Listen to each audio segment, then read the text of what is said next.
Welcome back to the Seattle Bird Podcast. This is week 2 of a 5-part interview series on crows with Dr. Loma Pendergraft, an instructor at the University of Washington. These episodes aired first on Space 101.1 FM, which is also where you can get the next episode on Wednesday and Saturday at noon. This week, we're focusing again on communication. Crows obviously have very interesting communication. How good is their hearing? Can they understand warning calls of other birds usually? I'm not entirely sure about the specifics of their hearing. I think that they can hear roughly the same volume or sensitivity as humans. I could be wrong there. I don't really know. But we know that they do pay attention to the warning calls of other birds. So typically these are birds that are roughly the same size as the crow, like Steller's jays, for example. Steller's jays will give alarm calls and crows will sometimes respond to that. And that's because if a Steller's jay is upset because of a threat, like say a hawk or an owl, that threat's usually the same thing that could threaten a crow. And we see this in lots of birds. Plenty of birds will react to the alarm calls of other species as long as that species is about the same size as them. So like chickadees will react to junco alarm or sparrow alarm. But they might not care that much about, say, a crow alarming. Experiments like that are the types of experiments that I teach to students here at UW. I teach animal behavior, the laboratory for animal behavior. So that would be the type of thing that we would do if you took that class, is go out and experiment with, say, how do animals react to different alarm calls. Regarding their ability to discern other crow vocalizations, we think that they are really good at being able to parse information out of crow vocalizations, things that we as humans can't detect. And we have some evidence for that. There was a research article published in 2016 by Etsu Anton Mates here at UW.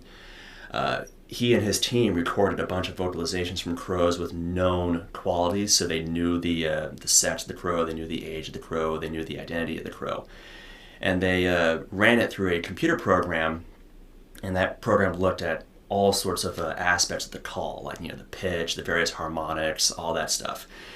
And the algorithm was able to accurately say that, yeah, this call came from a female crow. In fact, this call came from female crow 2A or whatever. It could actually identify the caller of that call.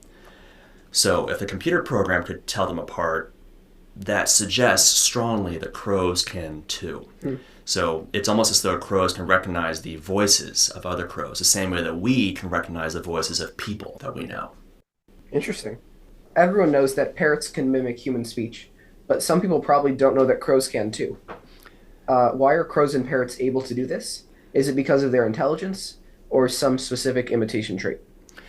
Birds have a syrinx, where mammals have a larynx. So we can produce one tone at a time, whereas birds can produce two tones simultaneously. So birds by default are just more capable of making various sounds than mammals are.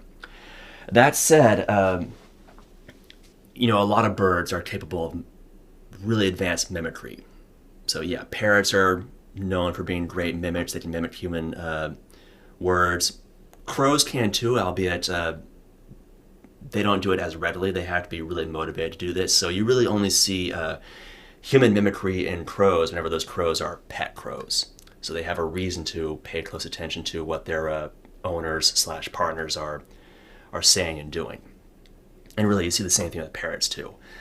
Some birds, like locally, in the United States, the mockingbird and the catbird and the thrasher, excellent mimics.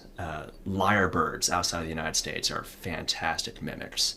So you can see mimicry in a wide array of bird species, not just crows and parrots.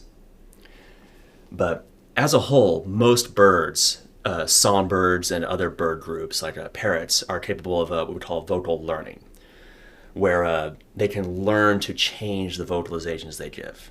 That's actually not that common. Humans can do it, bats can do it, I think elephants can do it too, but like dogs, for example. You can teach a dog to bark on command, but you cannot teach a dog to make a really weird non-dog sound. Like dogs bark, but you can't train it to make a specific odd yowling or whatever sound. A human can learn to make a different sound, vocal learning. Vocal learning is widespread in birds, not so much in mammals. So that's another advantage that makes it easy for them to learn to mimic stuff.